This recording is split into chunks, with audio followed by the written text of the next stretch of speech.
Hello everyone, in this video I'm going to walk you through how to manually adjust focus on iPhone camera. So if you want to adjust focus or you want to manually adjust focus on your camera, here's a quick guide on how to do that. So the first thing you have to do is to open your iPhone camera.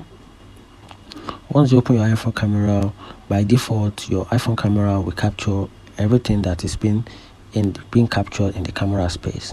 So for you to manually capture a specific object just like this, just tap on this particular object on the screen, then the iPhone camera by default will manually adjust the focus on that particular object, and it can also turn on the AE/AF lock for the lock focus mode on that particular object.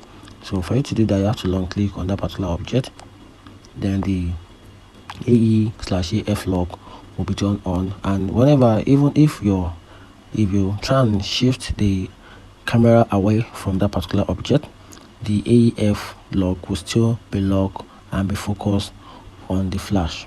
And that's how you can manually adjust your focus mode on iPhone camera. If you find this video helpful, turn on the notification button and follow for more content like this. Thank you.